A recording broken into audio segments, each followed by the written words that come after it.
senior cybersecurity consultant from company EBC Instruments. Before we start, I would like to thank to Mr. Racev and complete AX staff for organizing this excellent cybersecurity conference and opportunity to give me this opportunity to become introducer speaker for this session 5.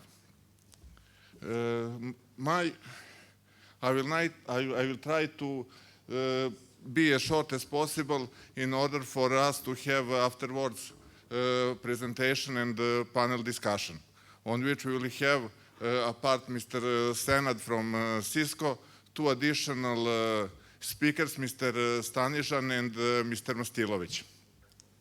As we all know, on this conference we were speaking about moving from cybersecurity to cyber resilience, but as we know, there is a huge fundamental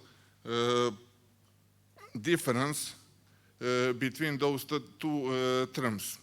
First term related to cybersecurity is about reactive measures which we will implement in order to protect our infrastructure for incoming attack. And the second one is cyber resilience.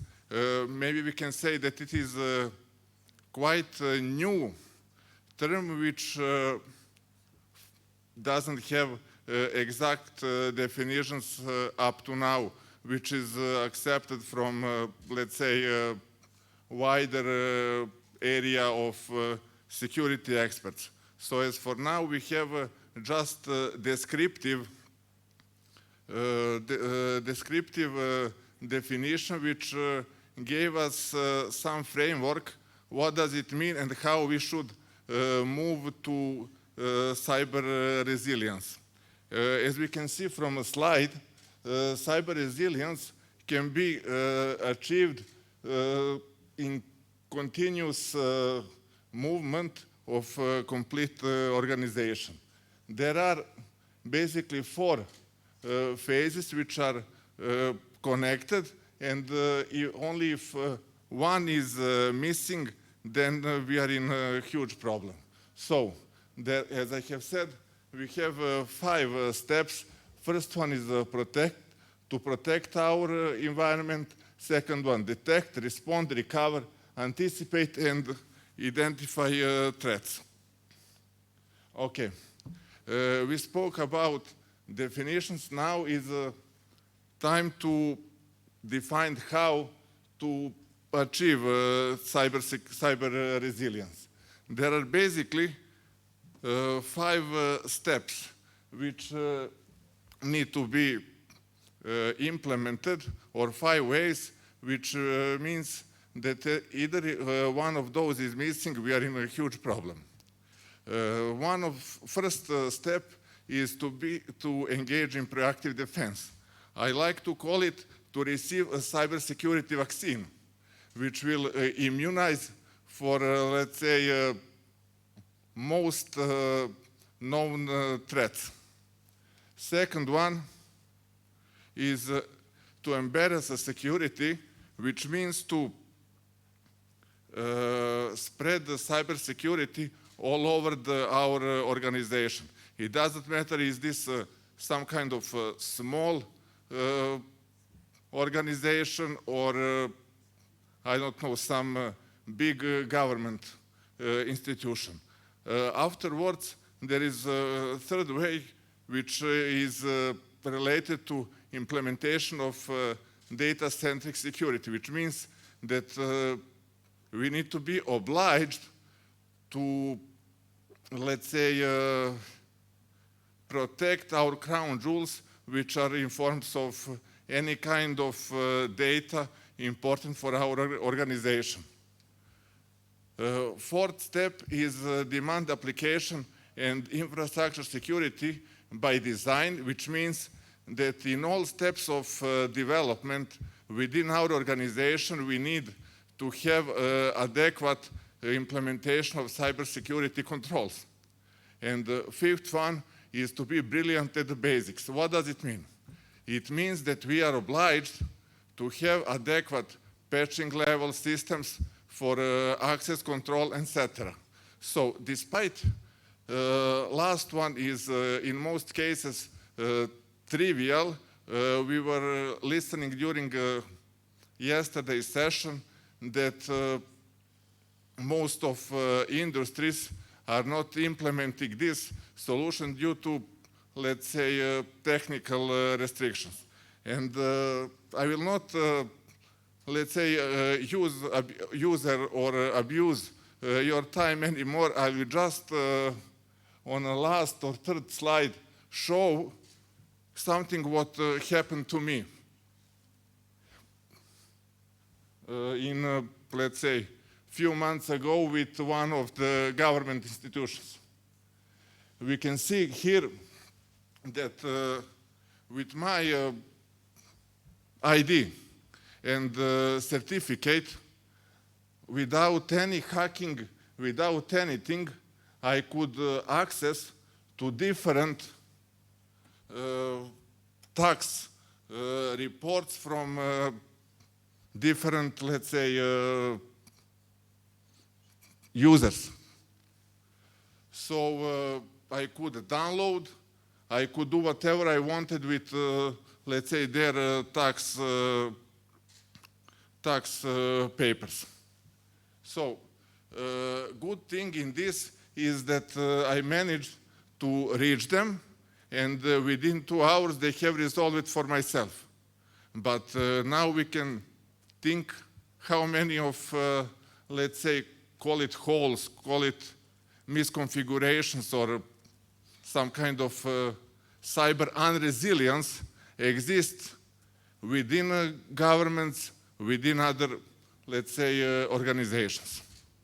So, as I have said, this fifth track will be divided in 2 sessions in topic speakers where Mr. Senad will join us, and panelist,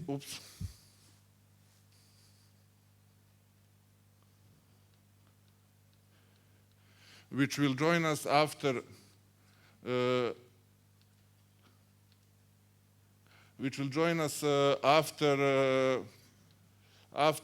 this presentation. Those are Mr. Dragoslav Stanijan from Serbian CERT, Mr. Aleksandar Mastilović from Regulatory Agency for Communication, and Mr. Senad Daruc, who is presented on these topics.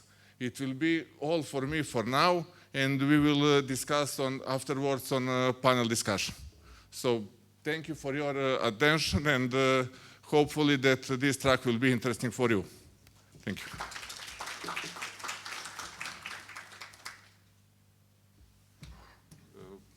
Mr. Senad, you are here. I didn't saw it, sorry. It's okay.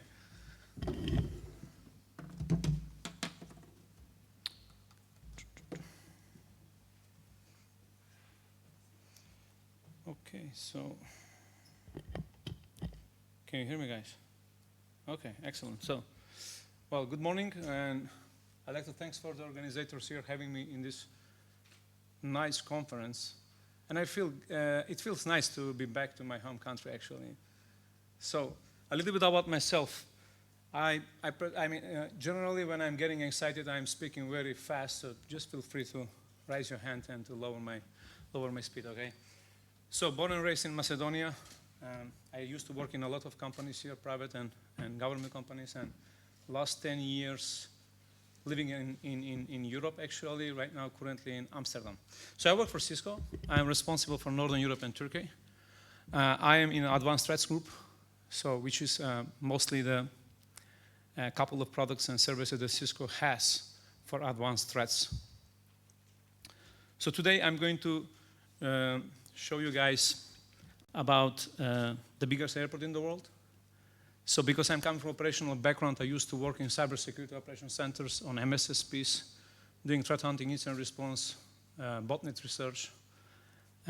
Speaking in the conferences right now, I just flew in from Krakow. So yesterday I was in Krakow in Confidence, and I changed 4 flights, all the night flying to be here. So treat me well, okay? So speaking about my latest project in the biggest airport in the world in Istanbul. So I was the chief architect for their Cybersecurity Operations Center. How big is that airport? So the airport is really big, but for me, most importantly, how innovative is this airport that they built in Istanbul. So roughly what they have is they have around 5,000 servers. Mostly of these servers doesn't have any internet connection because it's flight control servers controlled by IATA and Amadeus kind of systems. So for that reason, for this kind of servers, actually, we designed a very strict air-gapped architecture architected solution which will have a full-blown visibility. They have around 40,000 IoT devices. So they have more cameras in one single, let's say, terminal when you compare to the whole Istanbul. Okay, so 40,000 cameras they have in one terminal.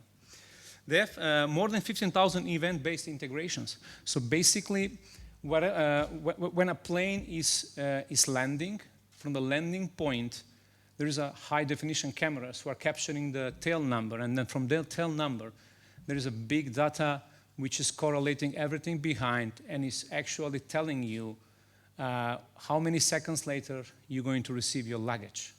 So everything is fully automated and integrated to make travel smooth and without any problems. They have 6,500 network devices, and I know very well, they have 45,000 access points from Cisco. Okay, so just to give you guys a rough idea about how big it is. They have 750 IT rooms, but most important for me is they have a tier-free data center, first time in the world in an airport. So, a huge place, a big challenge. For us, took around 2 years, especially for myself. We were speaking with Goran today. I had 200 flights last year, so I flight 3.7 times around the globe just to close this project. So basically, it was a Cisco partner and of course, IGA itself. It took us 2 years. So what we done there is actually we drafted a full, detailed, low and high-level architecture about their Cybersecurity Operations Center. So it's actually a blueprint, how to design, how to build, how to implement actually, how to maintain SOC. One of the biggest challenges is there how to assess then the SOC services are in places and then how to evolve, how to be in time with the changes. So speaking about the Cybersecurity Operations Centers, you know, there is multiple models that you can build, but the most standard ones are these ones here. I'm not sure if you guys can see it because of the display here. So basically, we have 4 well-known Cybersecurity Operations Center generations, okay?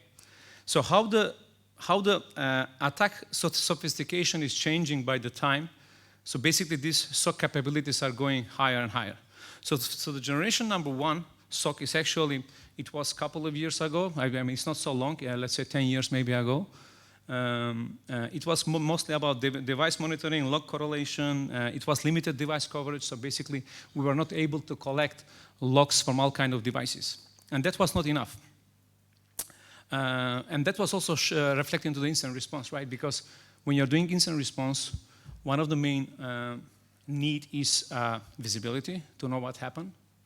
And starting from a simple threat intelligence alert, you need to enrich, you need to let's say, make that intelligence actionable to be able to figure out what is happening. So that was not enough. Then we moved to the generation number 2, where we actually start collecting events from the endpoints, right? So it was event collection from the Windows machines, from the operating systems, to be able to see what is happening on the process level. Then we started, so vulnerability management, incident response capability. So this is when vulnerability management came into the Cybersecurity Operations Centers. But that time, I remember very well, that vulnerability management, it was part of the operation, which it took a long time to figure out that that's wrong, okay? We need to separate vulnerability, let's say, management from the SecOps, because it's not their job, okay, which I'm going to show you later. Then the last one that we know, that we implement, that is based on some best practices, doesn't matter if it's a SANS or if it's any other best practice in the world, is, let's say, a data correlation, big data security analytics, threat intelligence is coming in place now, right? So let's see what is happening in the world. Predictive things are coming in place and stuff like that. But these 4 generations were okay for this kind of airport, but it was not enough, if you ask me, because the threat landscape is changing. We are becoming more and more blind from the encrypted traffic, right? So we are actually trying to fight malware on the network, but malware is always on the endpoint, and its data is always on the endpoint. For that reason, what we've done there is that the whole Cybersecurity Operations Center has been designed reverse. So we started from the endpoint. So we secured the endpoint with APP and ADR solution, which is Cisco AMP. And then we started to go to network, to have network telemetry, network APT solution, then to email, to web, et cetera, et cetera. So we build the defense in depth reverse. So what this means? This means that if you have that kind of integration, especially if you have a visibility on the endpoint, then the need of the CM solutions is not so, let's say, okay, it's okay, you still need a SIEM, but because you're going to receive a lot of information from the endpoint itself that you normally receive from the SIEM, so your dependency to the SIEM is going a little bit, let's say, lower than a classical Cybersecurity Operations Center where you don't have visibility on the endpoint. So what happened? So we drafted, as I mentioned before, their full-blown, let's say, tailor-made Cybersecurity Operations Center, and we separated the engineering and operation. What that means? Everything that is toolset related, everything that is technology related, it has been put under the engineering. So in the engineering guys are architects, system engineers, people who are taking care that everything in place is working like a single one machine, and that the SOC operation guys are using these tools to do to work day by day in their incident response best practices. Why we done this? And this is what we see from the real life scenario, is because your incident responder and threat hunter will be really, it will be not happy if he's doing vulnerability management, because it's not his job, okay? So the first thing, if you're thinking to build Cybersecurity Operations Center, doesn't matter if it's for a public or private or CERT or whatever it is, the first thing you need to do is to separate operation and engineering. Another reason here is that engineering teams are on demand. You can have them where you need them, but operation teams are continuously. You must have them all the time there. Okay, so this is what we've done there. This is what we learned all this time. So actually, the biggest airport in the world is my 5th SOC that I built in my life. And yeah, it was a nice experience because I didn't have a gap analysis because there was nothing in place, right? So we just started building it. But I was also involved in SOC assessment projects where you are starting with a gap analysis, right, to figure out what they have, what they need, and what is missing. So let me show you a little bit about CISOC operation design. This is a vendor specific. Remember one thing, doesn't matter, well, do you guys have a 10, you're going to take a, can you guys lower the brightness? Okay, excellent. Otherwise I'm scanning you right now, everybody. Now I can see faces. So, what I believe, and what we believe actually at the Cisco, is that out-of-the-box vendor integration is taking a big hype in cybersecurity. If you check the big players like Cisco, like Microsoft, like any other vendor, they are doing acquisitions all the time to have a full-blown architecture who are going to be in top of the defense in depth, but who are going to be integrated out of the box. So out-of-the-box integration for APT solutions is really, really important. So what we have in the IGA is Istanbul Great Airport, by the way. So we have next-gen firewall, we have next-gen IPSs, we have WSA, ESA, so basically email security appliances. So basically, their whole, let's say, defense in-depth strategy is built by in Cisco technology. So What we have seen here actually, so these products that we have at the Cisco, the content security and firepower, these devices are receiving threat intelligence feeds, okay? And these threat intelligence feeds are really, really good for commodity stuff, for stuff that we know that exists somewhere outside, right? But when we're speaking about APT, unknown malware or zero-day malware, then threat intelligence will not help you too much, okay? Because the only way to figure out that someone just compiled a piece of malware is not threat intelligence, right? Is behave, is sandboxing, and is, let's say, telemetry, let's say, or some kind of baselining tools which can detect anomaly, right? But unknown malware, unknown threats, when I'm speaking unknown, right? It's really, really difficult with the threat intelligence. For that reason, we have AMP. We have Advanced Malware Protection Suite, which you activate in top of the technologies. And then you're going to have extra threat intelligence from Talos, which is one of the biggest threat intelligence groups in the world. But most important thing here is that we have dynamic and static analysis, which is a sandboxing, okay? So, and next one is the retrospective security. So retrospective security and sandboxing, you can take it like, sandbox is an integration room when you're putting someone to integrate, right? It's nothing more than integration room, okay? And retrospective security is to know when you have a new unknown executable in your environment, okay?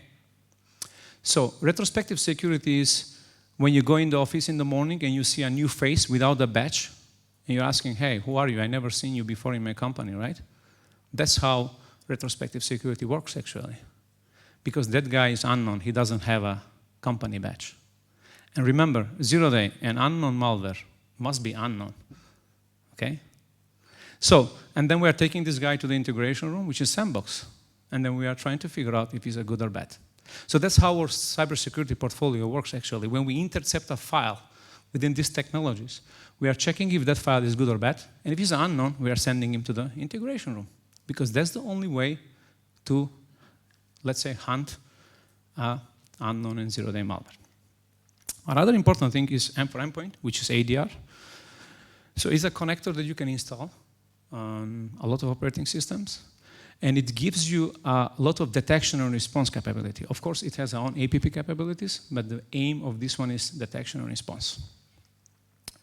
I don't want to do a full demo about M for Endpoint with you guys right now, but just to give you a little bit, let's say, teaser about what he's doing.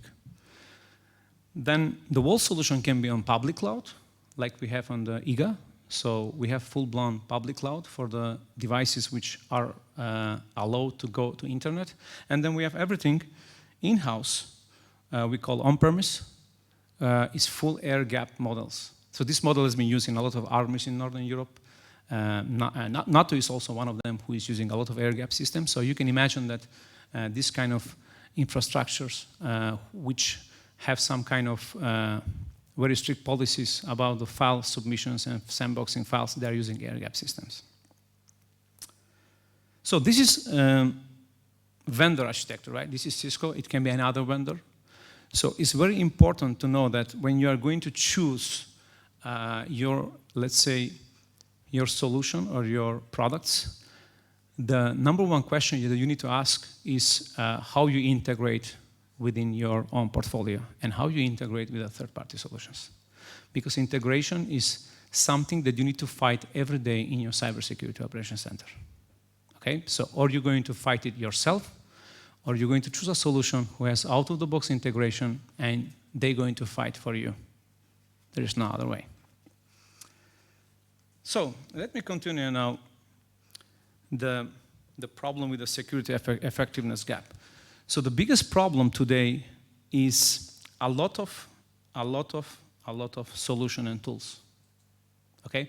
So wherever you go in any company, especially banking sectors, they have a lot of money, right? They have minimum 20 cybersecurity products in place.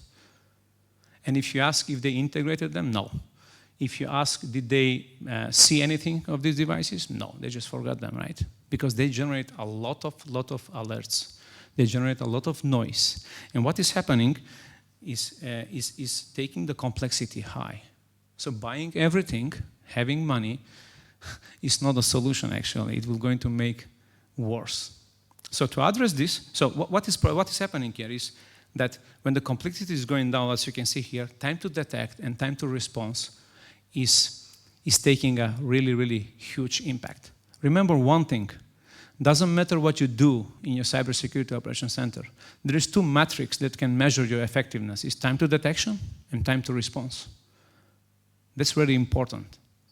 So it doesn't matter if you are taking an MSSP service from some third-party company, you can always ask a third party to assess what's their time to detection and time to response rates. That's really, really important. So a lot of tools, a lot of complexity will going to have an impact to time to detect and time to response.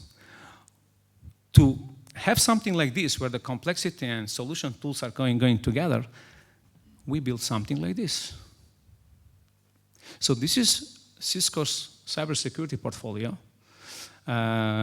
which is coming from a lot of acquisitions in a couple of years.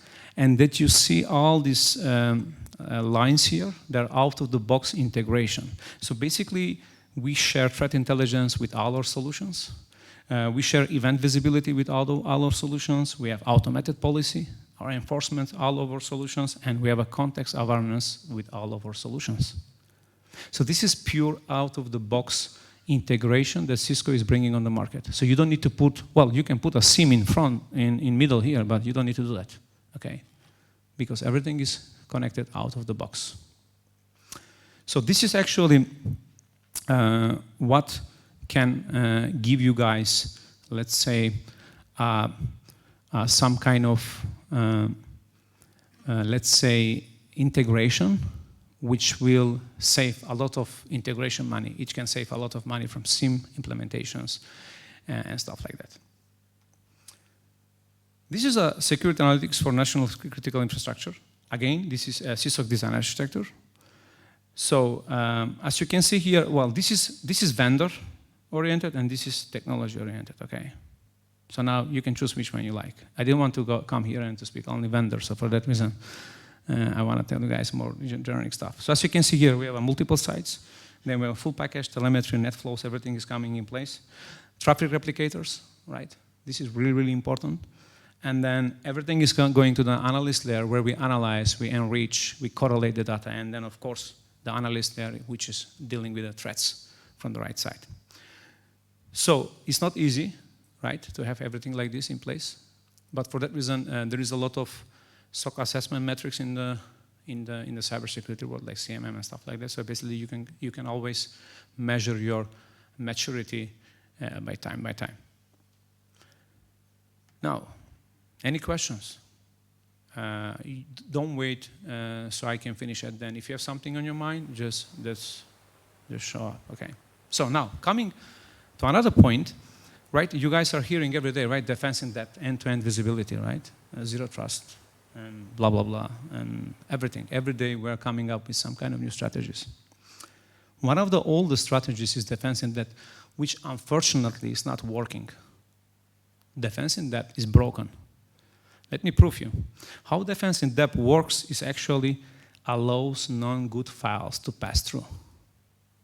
This is application whitelisting, nothing more. Is a threat feed with SHA-256 or MD5 data, or I don't know, email can be, whatever it is, that has been known to be good, okay? How we protect? Application blocklisting, the opposite, right? We know that these files are bad, and we're going to block them before hitting our endpoints. Every single security vendor in the world who don't have a behavioral analytics, sandboxing, and heuristic engine is working like this. Doesn't matter how much money you pay, unfortunately it's like this. And do you know what is this?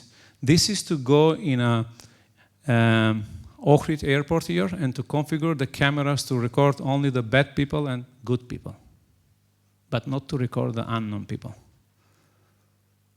So, I can read your mind, right? We had some kind of false sense of being secure all this year, buying a lot of devices, solutions, which were recording only the bad people and the good people. But when I say unknown, did you guys ever seen a zero-day or unknown malware which is non-bad? Then it's not zero-day, right? Or non-good, then it's not malware, right?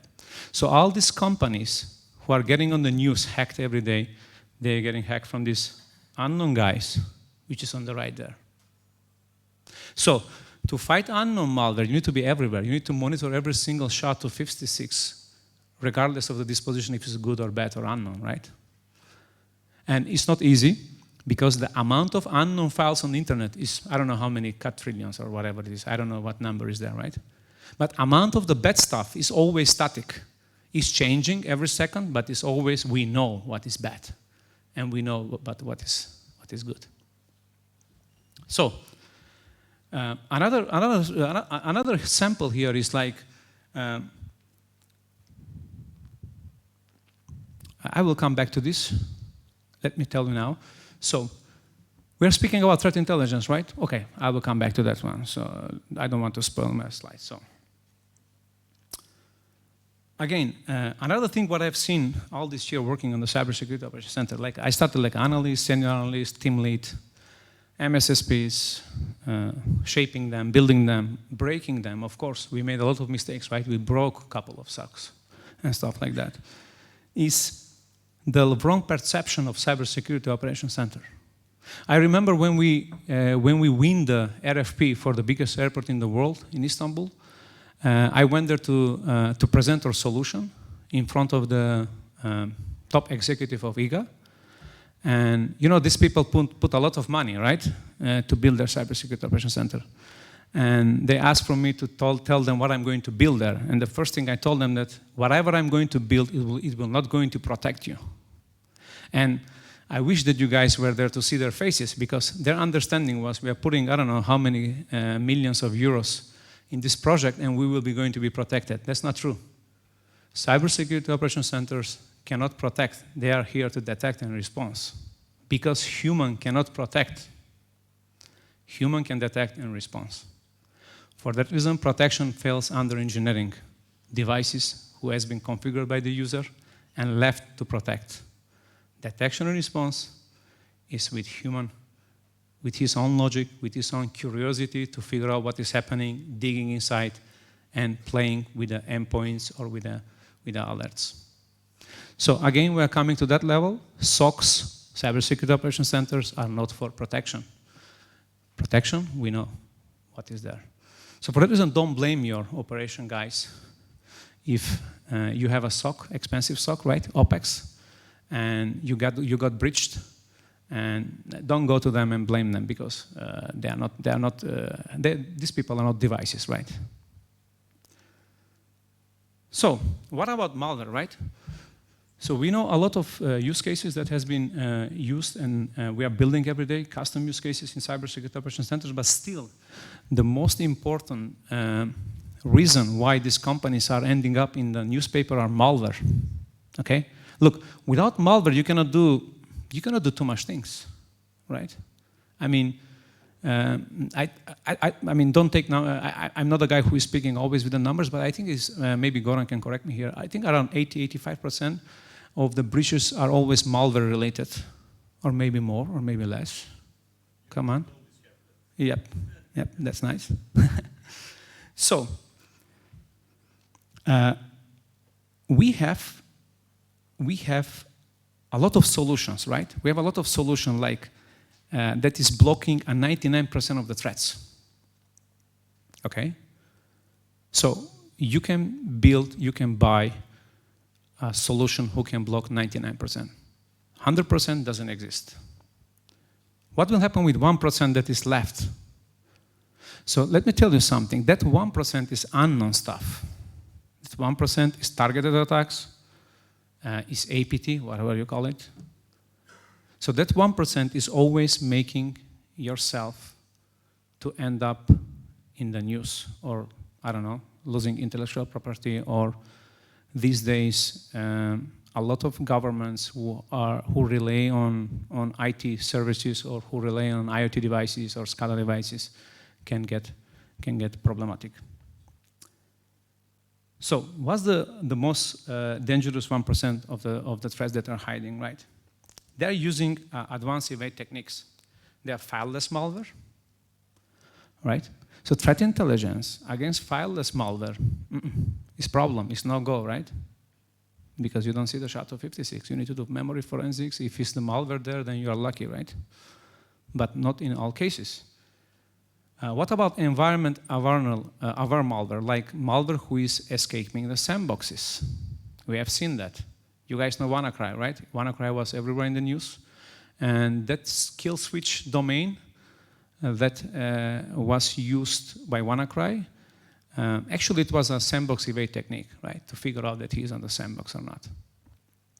Polymorphism, right? So polymorphic malware, which is changing his SHA-256 or his signature in every single execution and every single lateral movement.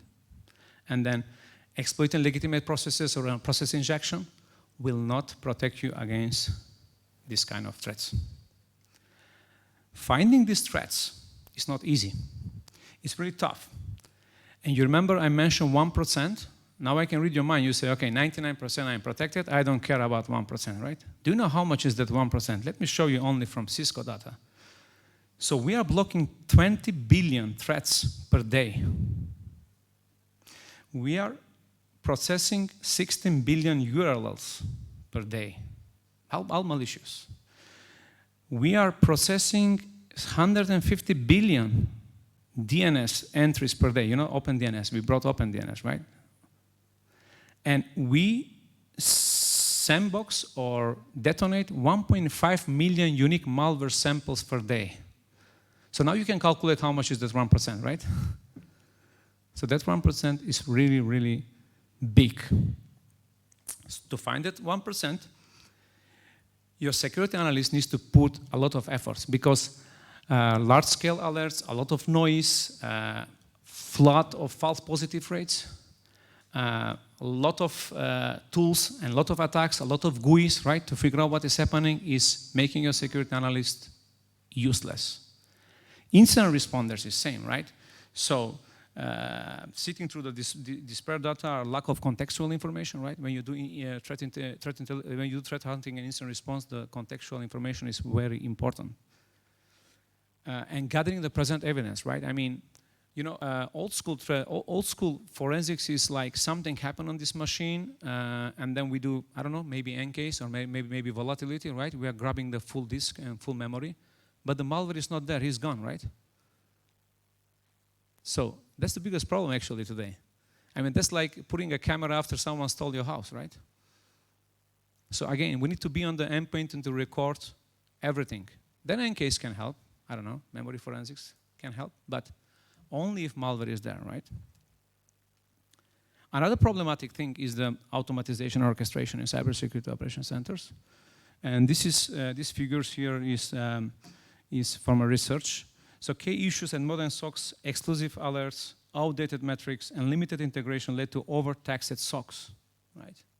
So that's the biggest problem why your analysts cannot close the expected amount of tickets, right? Because orchestration and automatization is not in place, so it's not helping them. And by the way, don't think that you're going to buy the best automatization, orchestration, or SOAR platform in the world and then you're going to fire your analysts. That will not happen, okay?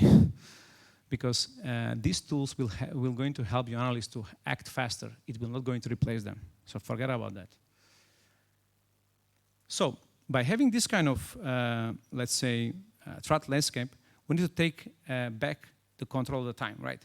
We need to respond to the incidents faster, not 10 days, 20 days, and months, okay? We need to have solution in place who are going to show us the threats, let's say, much, much faster than traditional visibility tools. We need to have proactive hunt about this 1% of the threats. And another thing is the vulnerabilities. You see, fix the most vulnerable endpoints before compromise, right? When we're speaking about the vulnerabilities, I'm sure that you guys are using vulnerable scanners here, right? Nessus, Nexpose, whatever it is, right? Can you please tell me what you're doing? I need to ask you something, otherwise you guys are going to fall asleep here, okay? Everybody is tired. So what do you do with the vulnerability scan reports? The real one.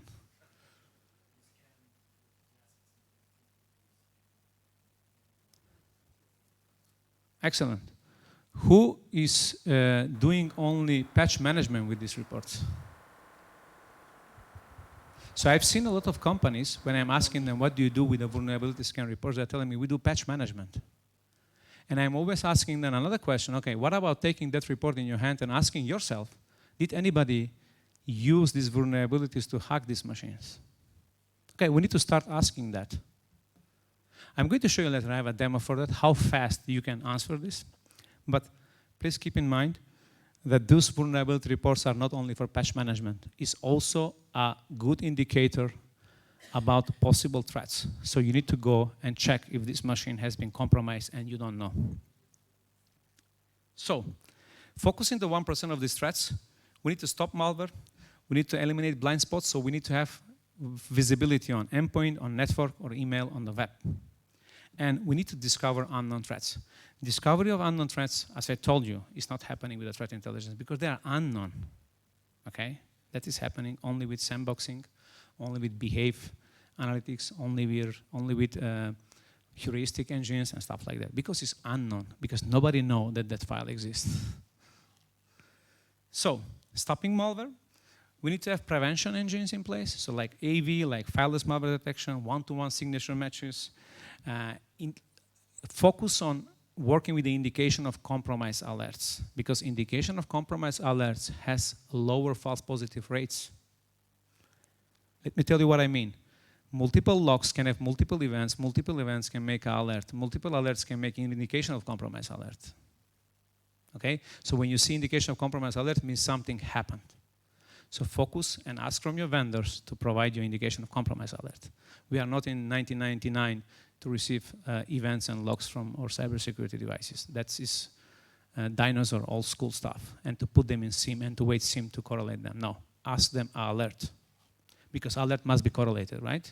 To be alert. Detection, static analysis, right? Again, static analysis can happen on the network. If you have a network device, IPS, IDS, who's going to intercept a file, a piece of application, unknown, what you can do with that? You can check the static analysis, right? You can extract the headers, SHA-256 and stuff, but you cannot decide if that piece of application is malware or not, because the malware on the network is not active, it's just a data passing through your network, right? To decide that piece of application is a malware, you must execute it, and to monitor his behavior, and if he's doing a malicious behavior, then you can mark him like a malware. So malware fights from network is dead. Network is encrypted, a lot of malware is doing a certificate pinning, and again, you need to run the malware and to observe his behavior. Sandboxing, again, as I mentioned before, is very important. Malicious activity protection. This is especially asked from your vendors to provide you a activity-based detection. Let me tell you one sample. How you can protect yourself from zero-day ransomware, right? It's really difficult because the ransomware itself doesn't require any privilege escalation to run, doesn't require any man-in-the-middle browser attack, doesn't require any zero-day, nothing. Maybe you need a zero-day to deploy the ransomware, but after you executing the payload, it's just encrypting. So behave is like this. Ask from the vendors to provide you a solution who's going to block any process who is doing a mass encryption of the files, or mass movement of the files, or mass delete of the files, because that's the only way to capture unknown zero-day ransomware. Of course, that will raise a lot of false positive rates, but that's the only way. So, machine learning, again, I've seen a lot of vendors promoting like we are detecting zero-day malware using machine learning, big data analytics, hallelujah, stuff like that. But when I'm asking them, do you guys monitor all unknown files? No, right? So if you don't monitor all unknown files, then all this, machine learning stuff and stuff like that, it's useless because you don't have the data to run the machine learning, right? You must have amount of SHA-256 or any other data regarding to these unknown files, and then to run these machine learning algorithms and stuff like that. So they don't have that data, but they are doing machine learning. It's okay, we can believe that. Device flow correlation is very important. So device flow correlation means some kind of IPS functionality on your endpoints, right? To be able to intercept IP, outbound and inbound IP connection traffics if it's going to the CSC servers. Don't think that anybody going to attack your company with a non-bad domain or IP address. He's stupid, he's kiddie, right? They're going to come with a clean or unknown IP addresses. And your threat intelligence cannot help you in this case, right? Because the IP address is clean. Again, cloud indication of compromise is very important, so you must have some kind of threat intelligence where they're going to give you an indication of the compromise alerts, okay? Where you can send them a logs, or where you can send them a multiple alerts, where they're going to correlate these alerts, and when they're going to tell you, hey, this machine is compromised. To reducing risk, again, vulnerable software, low prevalence is very important to know when the new files are in your environment, and proxy logs and analysis. How much time I have? Okay. So let's jump something then. Ransomware, again, let me come to ransomware because it's a hot topic. So the ransomware is, when we're speaking about ransomware, everybody is pointing to the money that they're doing, right? There is a good money on ransomware, right? That's correct. But another biggest reason why ransomware is booming is that it's easy to do. Ransomware attacks are much, much easier than a man-in-the-middle browser attack or credit card thieves or any other kind of attack. Because it doesn't require, as I mentioned before, any zero-day, doesn't require any man-in-the-middle browser, let's say, attacks, doesn't require a second factor bypassing and stuff like that. I mean, to build a banking Trojan, you need to do a lot of stuff to be able to steal someone's money, right? You need to have man-in-the-middle browser attack, you need to bypass the second factor, you need to have a malware, you need a dropper, a lot of stuff. For ransomware, it's not like that. Everybody here can go in underground and they can rent a ransomware right now. They can compile their own, which is unknown. The threat intelligence doesn't know about that, and they can start attacking, right? So for that reason, ransomware is also very important. It's easy, doable. Blind spots, focus on the blind spots, focus where the data is, and have a solution where you're going to see these unknown files. Another thing is agentless detection.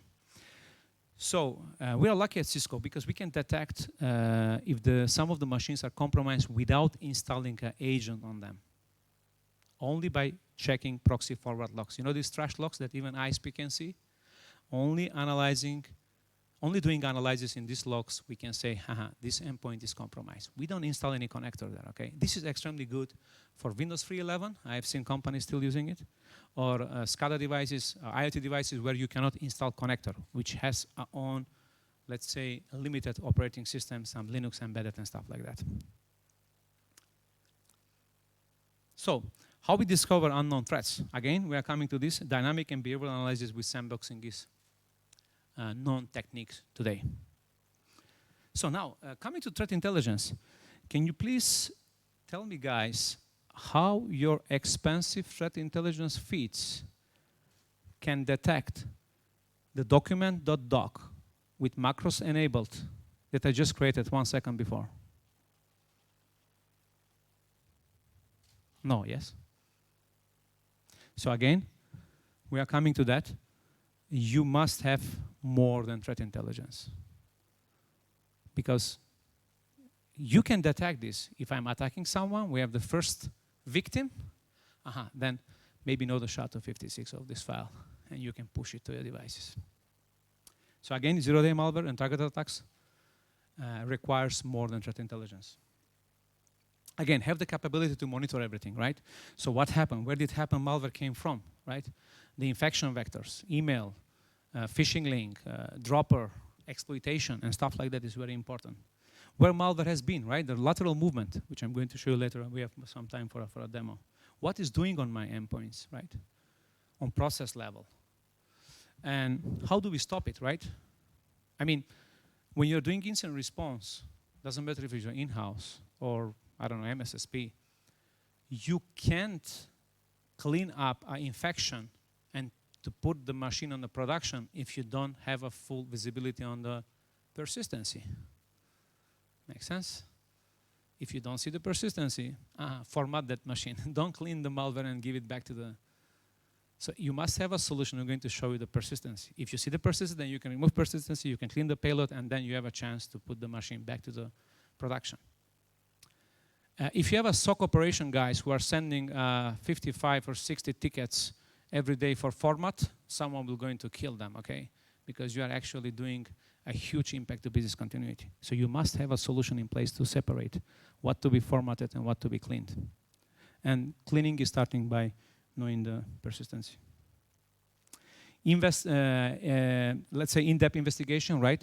So you must have a solution where you're going to correlate, search all kind of IOCs, which I'm going to show you later.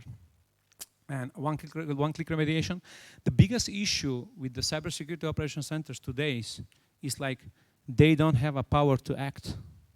You know, the guy, he just detected something, he want to block a shot to 56. And he's spending hours and hours with the AV guy because he's on a vacation somewhere just to block a shot to 56. It's same for IP address, same for DNS. Well, with Cisco right now, with the CTR, Cisco Threat Response, we are giving that power to the analyst. So with right click of his mouse, he can block a shot to 56, IP, domain, email, whatever he wants. Of course, he's not stupid to block everything, but at last, we are giving this power back to the analysts. And this is extremely good for time to response. I mean, you have a best solution in the place, you detect it fast, but you cannot respond because someone didn't approve your change management to block IP address, right? So, again, coming to the endpoint, why the endpoint is focused again is because traffic is encrypted more and more. TLS 1.3 is enforced right now. Even the Internet Task Force, we managed to have some workarounds to not go with a higher, cheaper, so we cannot detect, we cannot decrypt everything, but someday that will happen also. So basically, we are blind on the network, okay? And as I mentioned before, malware doing certificate pinning, so SSL off will not help for this kind of malware, so we need to be on the endpoint itself to be able to fight this kind of threats. I'm not fan of Gartner at all, but we are following. So this is from the Gartner panel, actually. If you want to invest tomorrow, if you have a budget tomorrow to buy something, what we need to buy, Gartner says go and buy ADR. And I'm going to show you later why they say this. Or if you are smarter enough, you can build your own open source, right? It's up to you. So M for endpoints. Now coming to the endpoint itself, right? It prevents attacks and blocks malware in real time.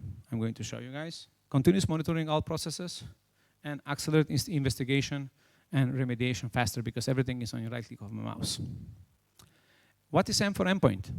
So M for endpoint is a hybrid solution, is an ADR and APP from Cisco. Actually, it's acquisition by from SourceFire. It came from Immunet, actually. It's a 15 years old ADR solution. So we have around 18 engines which is providing protection. All of these engines are in one single connector, one single GUI, and one single install application. What we have one-to-one signature check, we have fuzzy fingerprinting engine, we have machine learning engine, indication of compromises, dynamic, everything, right? But look, still we don't provide 100% protection because 100% protection doesn't exist. You can take this like when you're putting 8 locks in your door here, right? But we still put a camera inside of the room. So that's how we fight unknown and known threats, by putting cameras on every single endpoint. So Cisco AMP blocks threat but is trust nothing. So trust but verify, right? Records everything, so it's like a DVR. You can go back in the time 30 days and you can see what is happening on your endpoint. I'm going to show you later. It analyzes continuously. Look, when a file is bad, when we mark someone that is bad, it's bad forever. That disposition is not changing, only if it's false positive, right? If we mark something good, it's always for good, right? I mean, PowerShell.exe, right? It's non-good file. But unknown files, they're changing. For that reason, every single unknown file, when we decide that this file is unknown, it didn't behave too much maliciously, we allow that file to run to your endpoints, but we monitor him every day because his behavior can change by the time. So we don't trust. We always continuous monitor. And if we see that something is happening with this file that is bad, then we are sending a retrospective alert to kick that guy, to quarantine that file. Do you know how this works? This works exactly like this. In this room here, let's say in this room we have a camera here, right? And now I am a non-good guy here. I am presenting, and you guys are unknown guys here, right? So you enter this room because you were not unknown bad. The ladies, the nice-looking ladies, they were checking your IDs. And they say, no, you guys are not bad guys, so you can enter the room. Now I'm going to grab a coffee, and some of you is coming and putting a USB to my machine here, right? So the camera is recording, right? That Goran is coming here and infecting my machine. Can that camera alert Goran's action?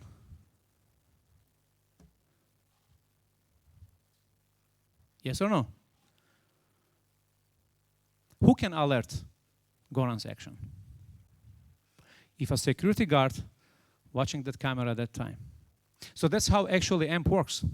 When you install AMP, everything what is happening on the process level, who is executing who is speaking to who is creating who is deleting who, is going to the cloud, a big brother. And big brother says, an unknown file is dropping another unknown file. This is stinky, right? Or a non-bad file is executing a non-good file. Again, it's problematic. And then he's sending a security guard to kick out Goran, right? Because he was unknown, and now we know that he's bad. You need to have this kind of solution, which I'm going to show you later. Hunting, right? You need to have a capability to hunt something. Continual exposing and blocking. So basically, hunting is to hunt something and to block something. I mean, when you're going to block a known threat on the endpoint, the solution itself should replicate that command, and that he needs to go to block. He needs to go and block network, web, email, DNS, from everything. That's very important to have a really good time to response capability.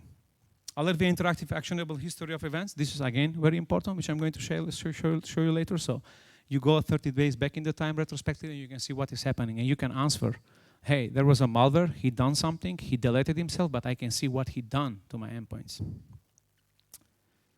So, demo time. Before demo time, do you guys have any question? No? Okay. So, do you want me to repeat everything in Macedonian? Okay, so let me show you how much time I have. Who is the time watcher? Timekeeper. No. Enough? Okay.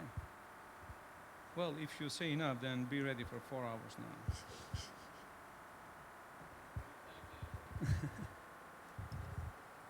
Okay, so this is M for Endpoint dashboard, which is our area.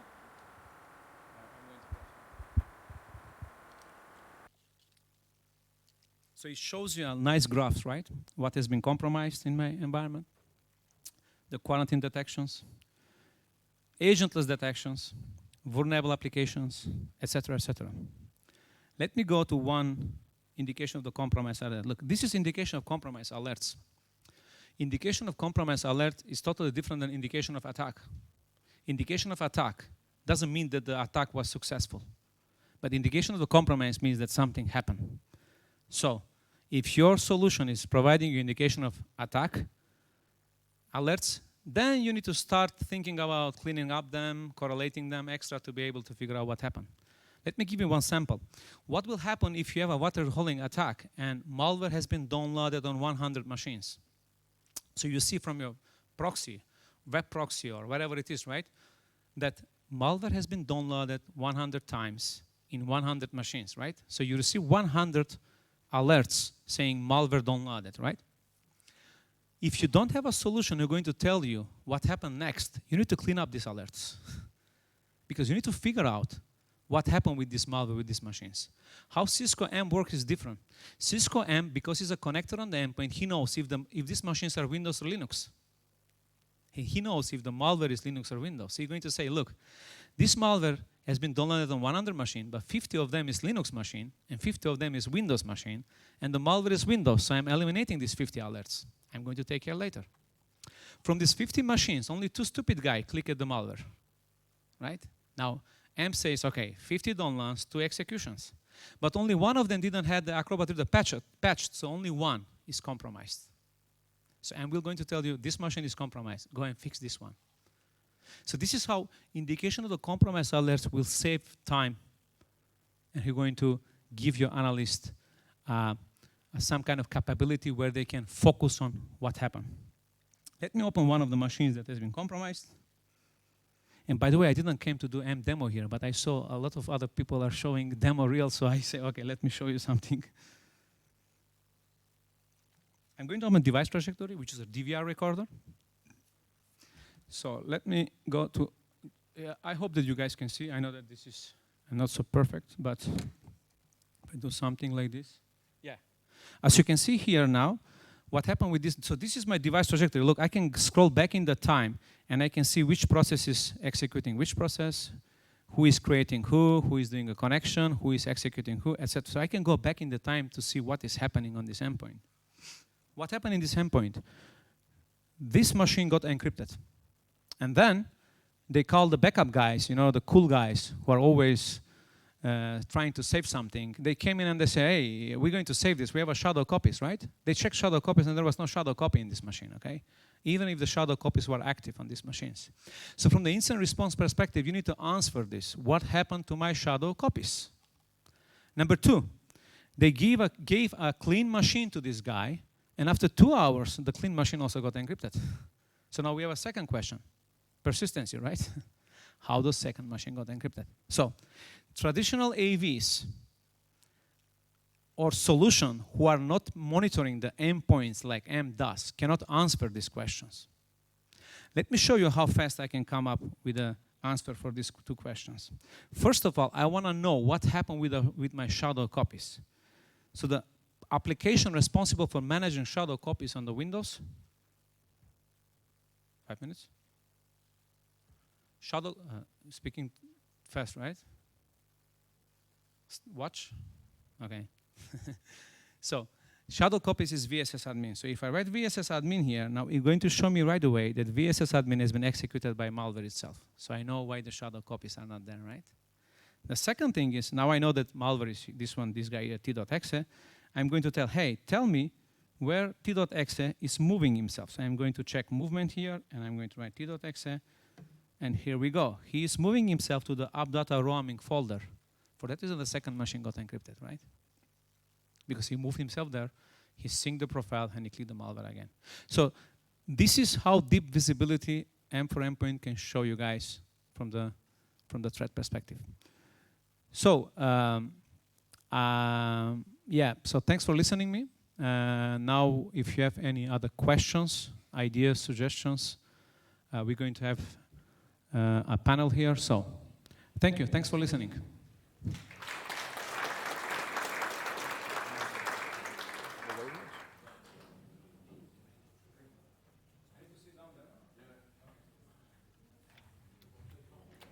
Thank you, sir. Thank you, sir, for excellent presentation. I would like to call Mr. Stanisha and Mr. Masterovic for panel discussion. Thank you.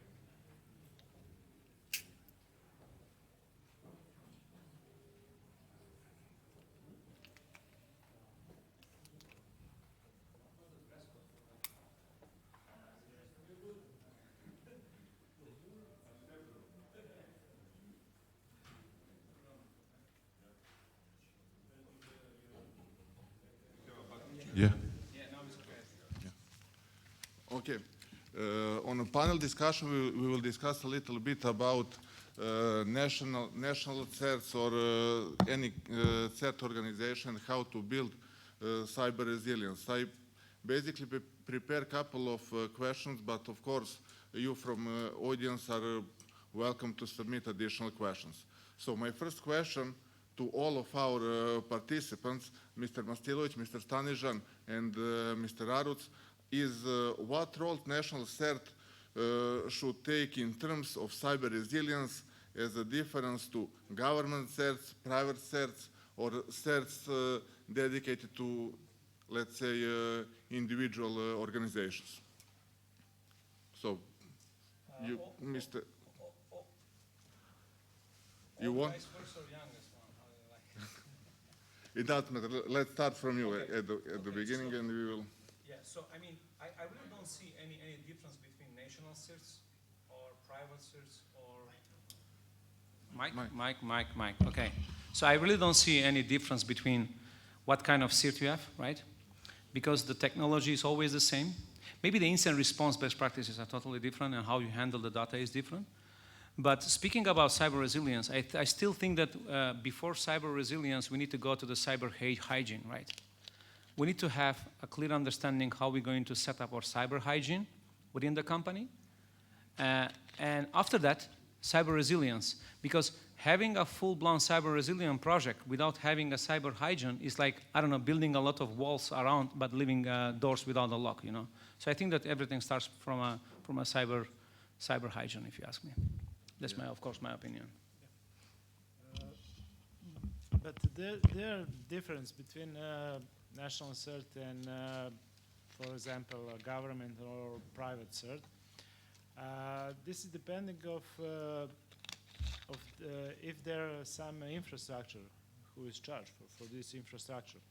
For example, in Serbia, national cert is not on charge for government infrastructure. Okay, so and government, yes, and government cert they have a different role, and they are closer to SOC team, not to CERT team, for example. Private company also have own obligation to clients, and because that also have also do job like SOC teams.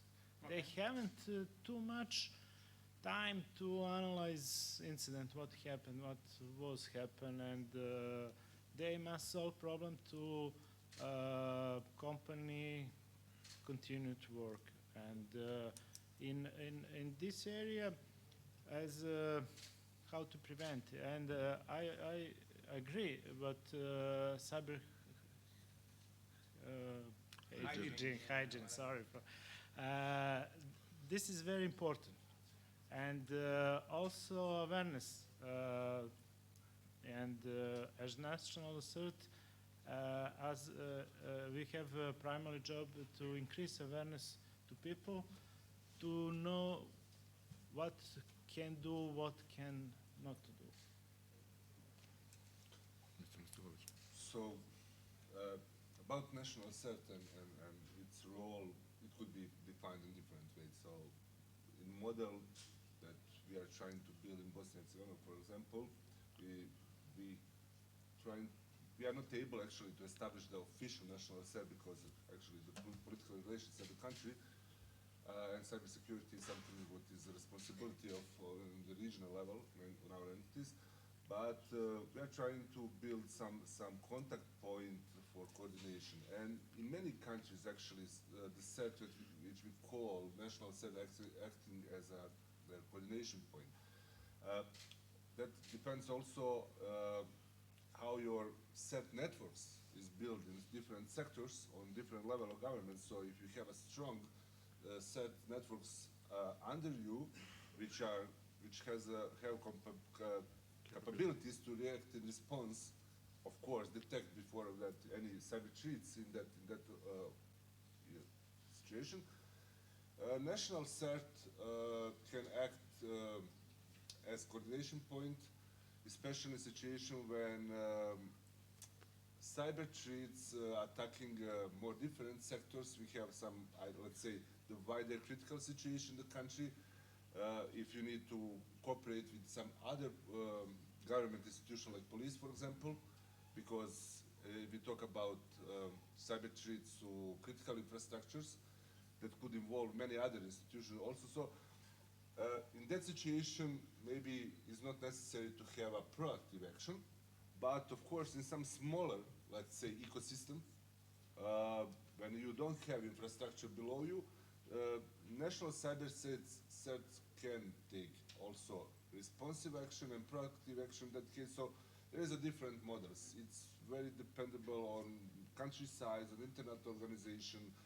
Actually, what we discussed is the best solution for our let's say, environment in the country, and of course we need to calculate the risk we have and how much business we have actually in online playing. So if we have higher risk, so we can make stronger infrastructure for cybersecurity actions and to maybe change the role of national CERT in that case.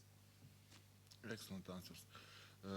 Second question is basically related again to, let's say, cyber resilience, but now I would like to ask you what is the best way how we should achieve cyber resilience of, let's say, institutions which are manipulating with critical data. What steps maybe are the best in accordance to your opinion to be performed, how in order to protect crown jewels of any organization and to avoid situation which unfortunately I experienced, let's say, a few months ago, which I presented here on our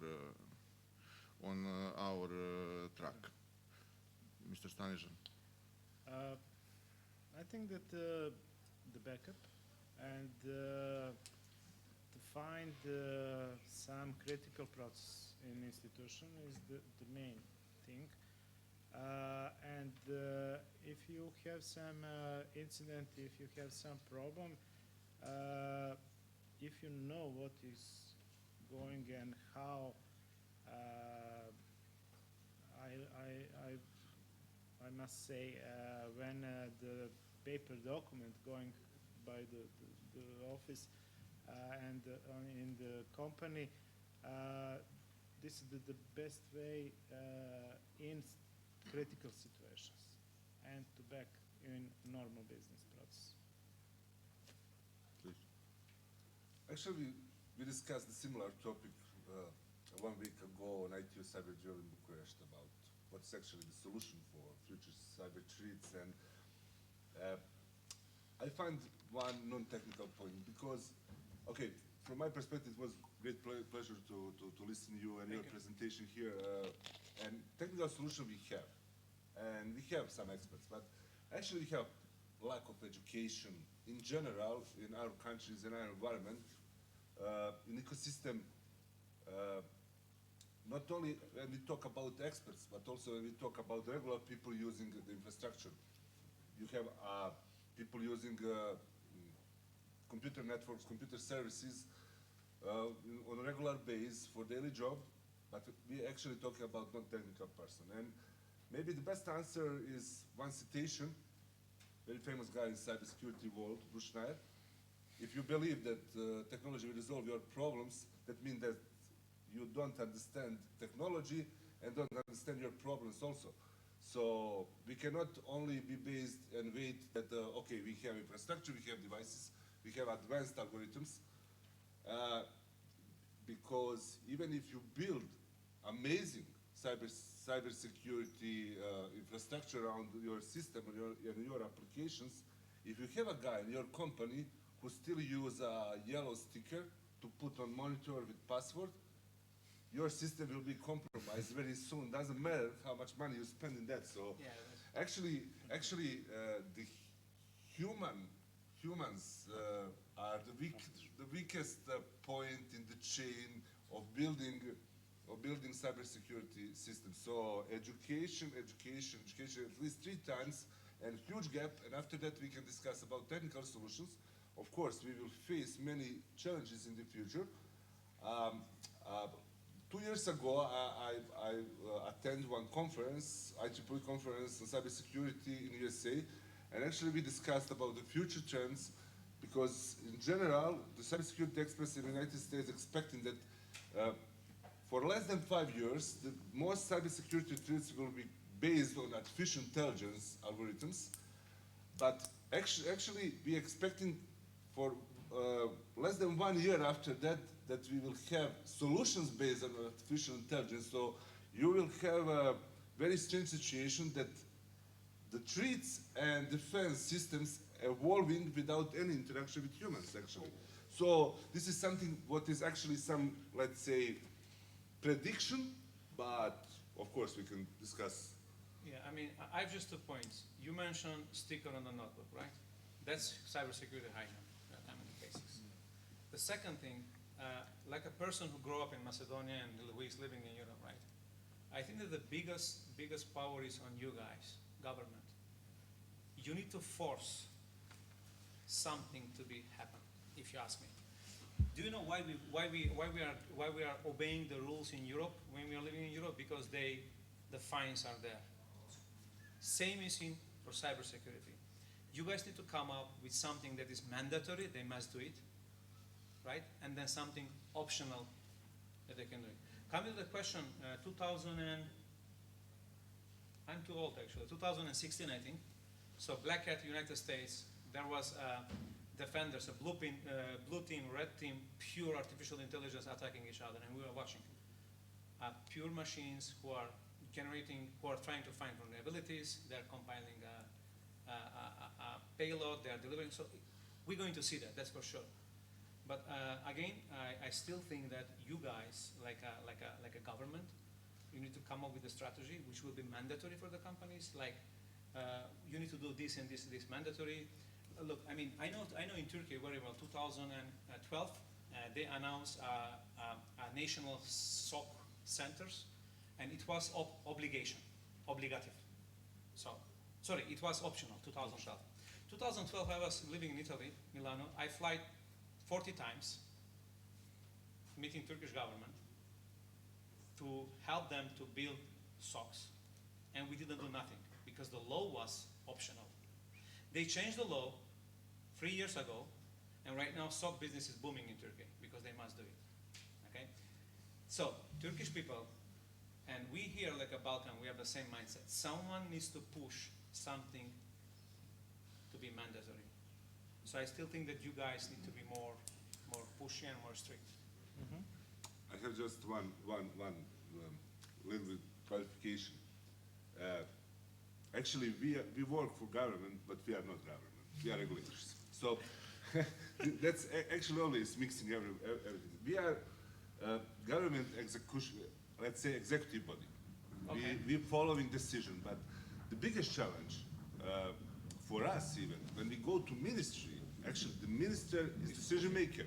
To convince them, it's a political guy, and it's very common that we have Minister of Telecommunication, which is non-technical guy, and we have a challenge. And actually, national regulators authorities are some kind of bridge between, on one side you have a government, and other side you have academic or industrial sector, and we are trying to acting middle role. Yeah, and it's a pretty complex role. So I'm trying to convince my government right now, and not only one. Actually, I have 3 governments to convince on different levels. Yeah. That we have to start with to build a cybersecurity system in Bosnia, because if we want to talk about digitalization, about digital transformation, about SDG goals, implementation of ICT in many other aspects in society, we have to be sure that we will not destroy our existing businesses and business models. We need to evolve, but people are scared.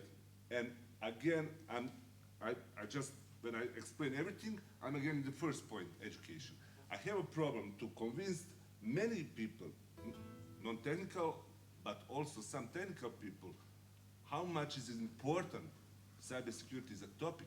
Of course, the countries in the European Union, in the United States, in Australia, which already moved their businesses online, in online platforms, talking about Amazons, about Googles, they are aware of these challenges. But for small countries, at least for Bosnia and Herzegovina, it's a still challenge.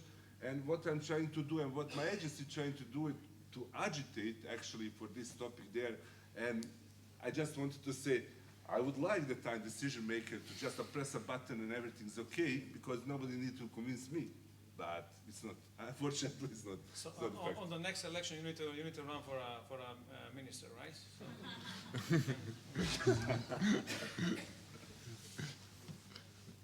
Tricky. Okay. Does someone from audience have some questions, remarks? I will bring Mike.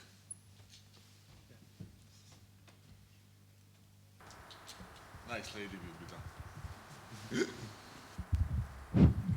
Thank you very much. Simon Uzuno from the Energy Community Secretariat. Just to know who's speaking. Thank you very much for the presentations, and it was really, really interesting. Even I'm sorry we don't have more time to get more in depth. I have one question in the context that was now being mentioned. So obviously, if we have really, let's say, high-level critical infrastructure, first step would be to make the government aware of the importance and enforce obligation to protect it. What would be the first advice, supposing that the government might not be necessarily, or the ministries might not be necessarily aware of what they should do? What would be the advice of the first steps to make agency, to make some institutional structure, to bring a law, to just acquire technical services, communicate on governmental level, copy what is being done in Italy? What would be the recommendation? Thank you very much. Do you want me to take this answer? You submitted the question to all three panelists? Okay. Okay, so my answer is very simple, let them burn. Okay, because that's the only way they're going to understand that something is happening. So I'm bloody serious, you know. That's my opinion. I think that the law is the first step because our history is depending of the law. The Western Union practice is if is not abandoned, I can do that. But in our in Western Balkans, if not allowed, I cannot do that. And a first step is law, and they define who is charged for that. And after that there is many factors of implementation. There is many factors how the process is going on, speed, etc., etc. I completely agree. It's about, let's say, legal and regulatory framework, not only law, because law is very strong document. It's very difficult to bring the law on the table. With law, you need just to define some basic responsibilities, but cybersecurity is very living system, so you need to react, maybe to change something every month. So regulation will follow the technical trends, so maybe you can establish the new agency or using existing agencies like national regulators for telecommunications, or establish specific agency for cybersecurity and digital space, like I saw in Romania before 10 days on CyberJill. There is one possible solution, but yeah, that's actually for sure first step. But the legal framework, regulatory framework, has to be modern and affirmative and flexible, because technology world will not be slow as administration is.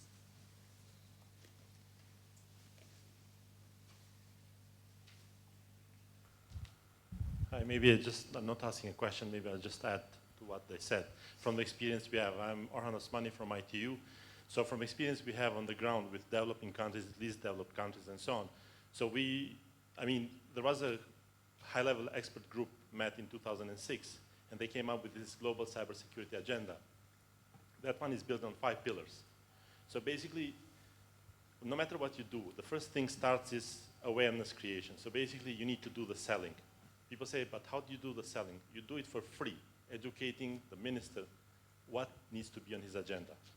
And I think if we manage to get through the ministers and politicians that, they need to start with a strategy or a policy, then from there you can basically craft the way forward.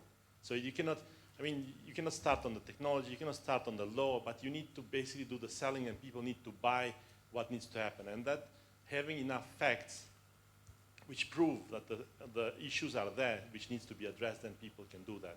So I think that's the starting point. So I think we need to do lots of selling, and basically that's all. Thank you. Some other questions? Goran. Sorry, first line. First line of defense. Okay, because we are talking about resilience here. So, and the resilience is operational. If we are waiting for strategies, laws, bodies to be formed, there is no resilience in meantime. So this question is for Senate first. How you can envisage what we should do in a situation that we don't have the resources? You've mentioned that the humans are the ones Yep. who are looking at the camera. Yep.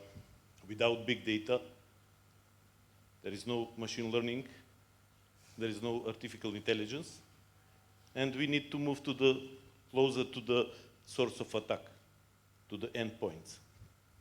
How we should do this in this environment? You mean in terms of resilience? What strategy you will propose? Look, again, so every strategy should be tied to process technology and people, right? So now we have a problem with people because we cannot educate people. We cannot educate the ministry, right? Because he doesn't have a relevant background for that. And then technology is there, right? As other people are saying here. So I totally agree.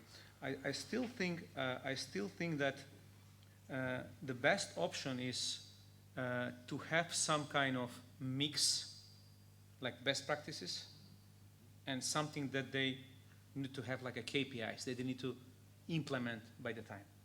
Look, I don't agree totally that we don't have a people and we don't need to do anything. I don't agree with that, okay? And I don't agree that we don't have a processes, so we cannot wait someone to drop the processes from the space, okay? So that's for sure. And all these years, by doing like Mr. Orhan is saying, I know him a long time ago, so is okay, but I don't see personally, I spent all my life in Macedonia, I don't see that this kind of soft approach, intellectual approach is taking us somewhere. I still think that someone needs to take the, how you call it, stop it, right? Yeah, I still think that, okay? Doesn't matter how hard you're going to hit or who is the victim and stuff like that. I still think that something needs to be, look, on private sector we have KPIs, right? KPIs are tied by time. So they're tying you. You have a timing when you need to do something.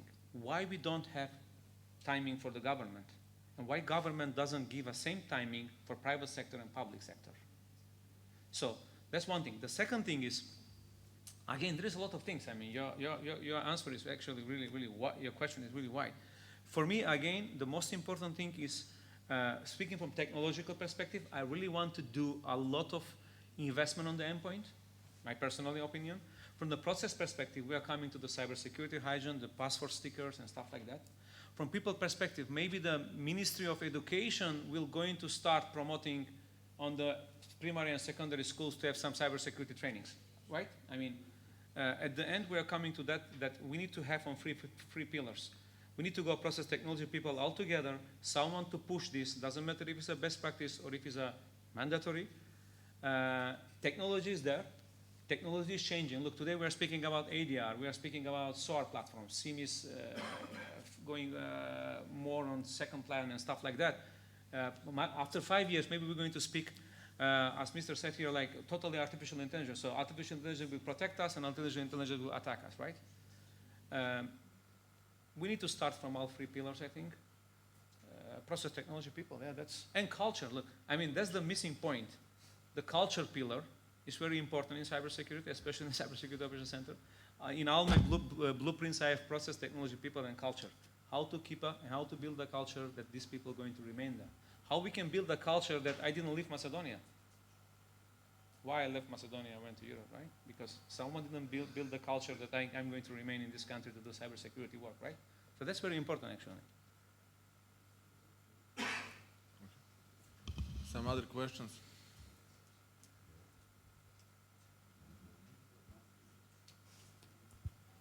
Okay, Grigor Brashnarski from Halkbank. All the time you are all mentioning the minister is not aware of this, the government is not aware of that, etc., etc., etc. The regulatory bodies are not aware of that. Mr.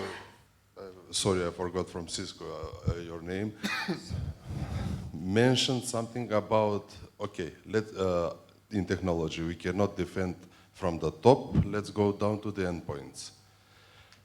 Don't you think that the same approach could be also appointed to the human, to the culture? Let's educate the people first.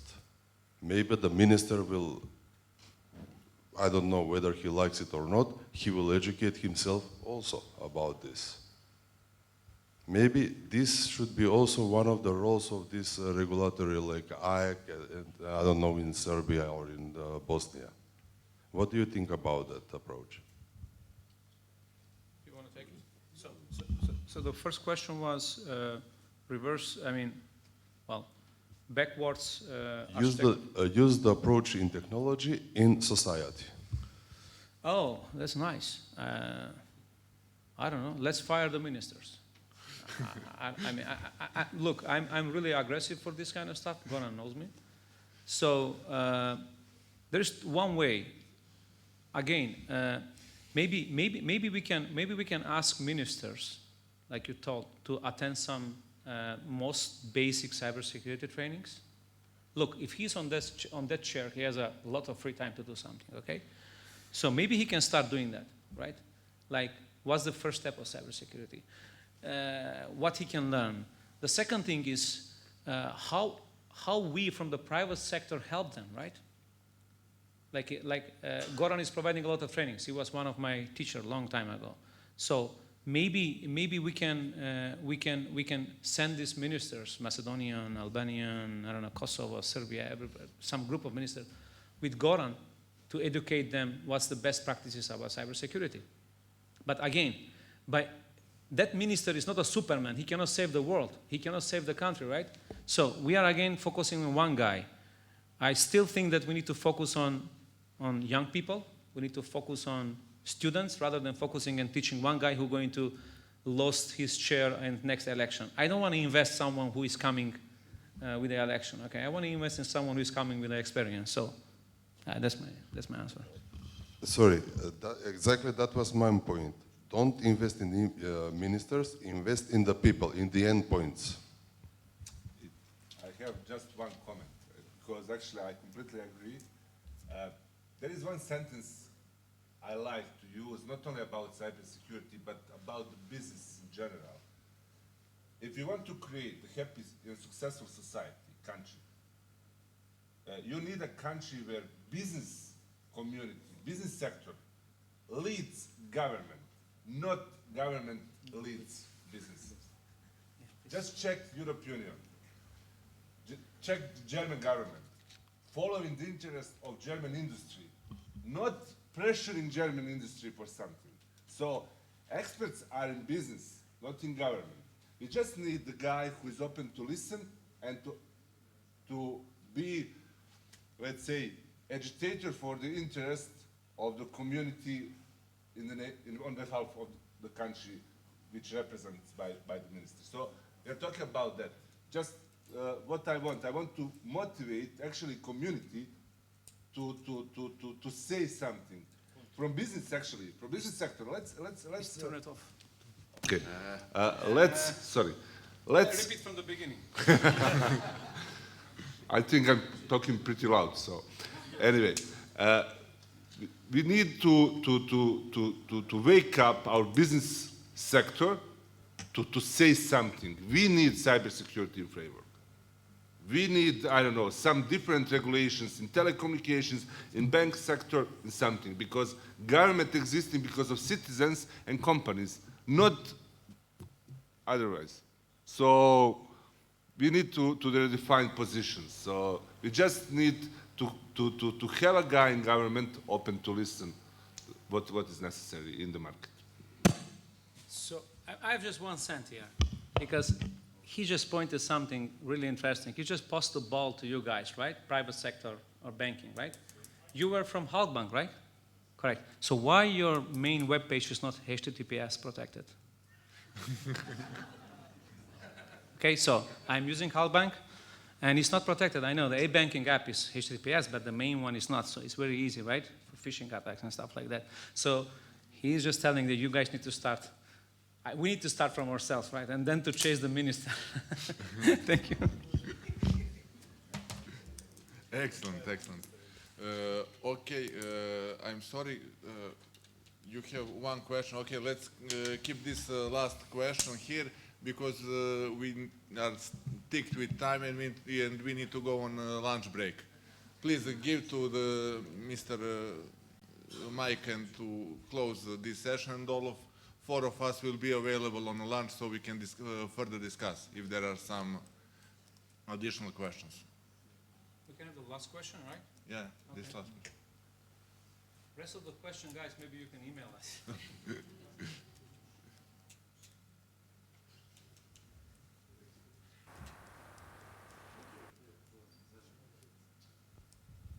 Thank you very much for the explanations. I would just scale up my previous question. There are several proposals what to do. Why the government or minister, when we are talking about going first to the interest of the company, it works with the private sector, banking sector. When we go to the public domain, we must go to the public infrastructure governed by the ministers, and they must be aware, not educated, but aware of the importance, somebody to be educated on behalf of the government and operate the cybersecurity activities and let's say, measures. So that's why the minister needs to be aware, and that is among the first steps. My question now, I mean, the last one is what you already mentioned, but the answer remains unclear. Of course, the human capacity is very precious, but it is very in large demand everywhere. How do we not only educate, but keep the people in the region where there is so much demand around, and how to manage the constant level, needed level of capacity to implement cyber protection? Thank you. Maybe you can go now.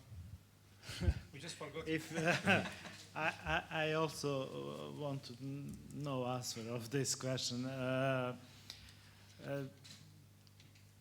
About people, I think only as in the process. People who work in our systems, they work for salary, they work for some education, for some experience, and if you these 3-4 tasks are good for him, they stay in system. You cannot keep the people if they don't. We have problem in Balkan to keep people. The salary is the main problem, and there's some opportunity and there's some solutions, but this is also process. Some teams, I talk with some teams in Europe about the same problem. They have also that problem, and they says, okay, they have a cyclus of 5 years. In these 5 years, they educate people, they exploit these people for work, and invest. Yes, yes. And after 5 years, if these people stay in the system, this is okay. If no, they in these 5 years, all education is reversed. Yeah, but I agree. Just one thing for this one, because so if we cannot keep the people in Balkan for salary, right? They are fleeing to Europe. What about in European Union, Romanians, Bulgarians, Czechs, Slovak who are fleeing in Northern Europe for the same money, right? For many reasons. So this is, I don't think so that this is a reason. I don't think so the money is reason. Because then also Europe has the same problem, because I just came from Krakow, right? In Krakow is one of the biggest, Krakow is for me like India of Europe, okay? For cheap labor, right? But I see a lot of people are trying to go in Northern Europe, right? In the European Union, they have the same problem. So myself personally, I was speaking today also with Gorgon and a couple of guys here. I left this country to live in Europe, right now in Amsterdam, because of the culture, of cybersecurity culture and opportunities, and because I can use my capacity there and I couldn't use it here. It was not money, but it's my case. But maybe in other cases are money. But then the same problem has also European Union, right? With these countries which are in not so well developed like Northern Europe. So that's my opinion. Okay. I agree with you. Thank you. Just one note, I want to emphasize this, that you've come with energy here. Well, I wake up at This 4. motivation, I wake up at 4 a.m. You don't want to see me if I had full sleep, so. yes. But this motivation on one call, that you came here, and Why? that you agree, that you put this on your schedule, that is a motivation that could be used.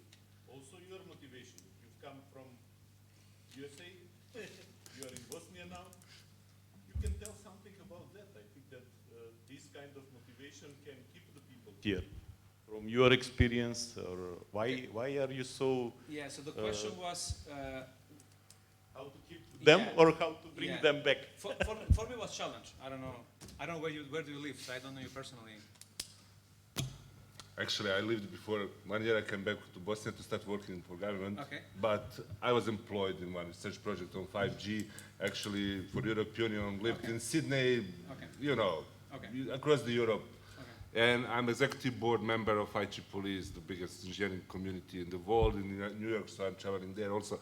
But it's just one proof, actually, and your story about your trip to come here.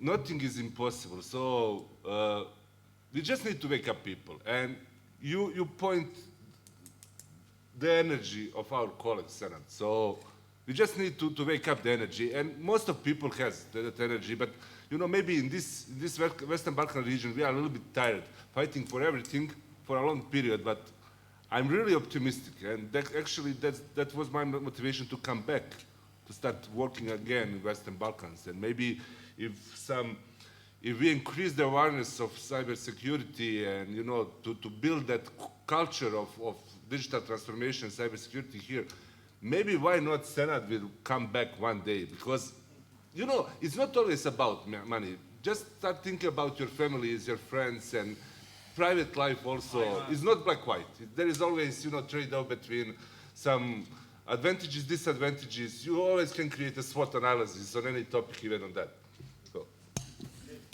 So there is a hope. Okay. Thank you all for participation on this track. Now, I would like to invite you on lunch on the ground floor, same place, Thank you. same time as yesterday.